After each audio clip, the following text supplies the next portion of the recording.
Cranbourne night trials here. The lights are being turned on. One man who was here, great to see him trackside, was Peter Snowden, and we had Helmet trialling. You must have been happy with that. Yeah, no, he's come along really well. He's had a quite jump out at Flemington last Friday week, and that tonight just tops him off, and look forward to Saturday week, the 18th.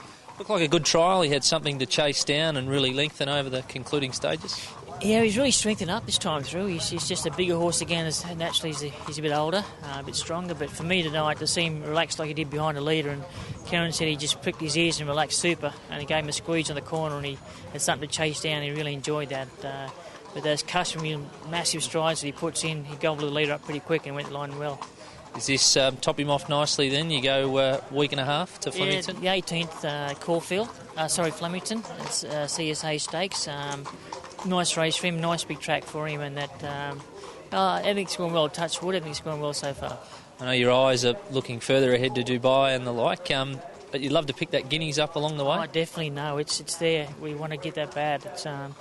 And he really needs that sort of race to fit him up for where we're going, because he's 1,900 metres when we get there.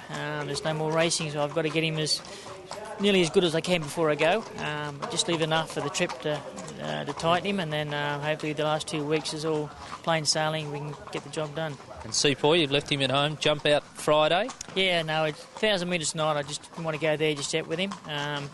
800 metres at Flemington on Friday is probably more his go. Beautiful. And headed towards an Oakley plate? Hopefully, yeah.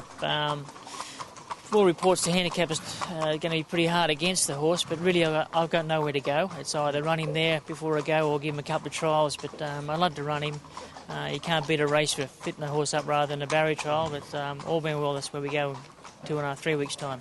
How was the fact-finding mission to Dubai? It was good. It was pretty hectic, a lot of travelling, but it was well worthwhile. It's good to see where we're going to stay and meet the people we're going to be with, working with quarantine people, and there's quite a large Aussie contingent there, which is great.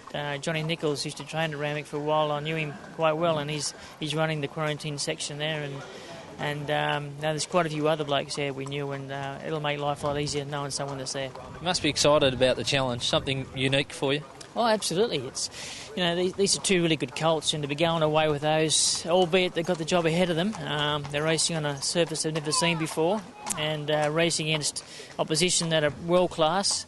Night racing, which they haven't seen before, and also the weight disadvantage that they've got is quite significant. The Southern Hemisphere horses, they seem to touch them up pretty well compared to Northern Hemisphere. Helmet alone, he carries 58.5, I think, and the other Northern Hemisphere horses carry 55.5, so that's a 3 kilo turnaround in the same age, so not quite sure where that stands, but it's what he's got to face. Look, we know that before we go, and we're going to give it a crack. Now, you're bidding those two farewell. Who's the horse that's going to step up and take the limelight, hopefully, for you? Particularly here in Melbourne, we'll be selfish over the Festival of Racing, but obviously you've got Sydney as well.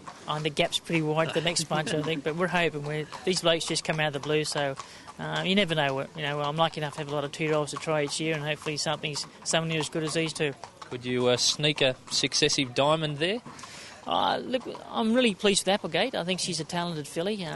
She's only had one start, and albeit a narrow win, was quite a strong win. It was a good field. Tough filly, works very well at home. Trial nicely. Not fully wound up for Saturday, but certainly wound up far enough to run a good race. But I'm looking forward to get her back to the race anyway. Thanks, Pete. You're welcome. Cheers.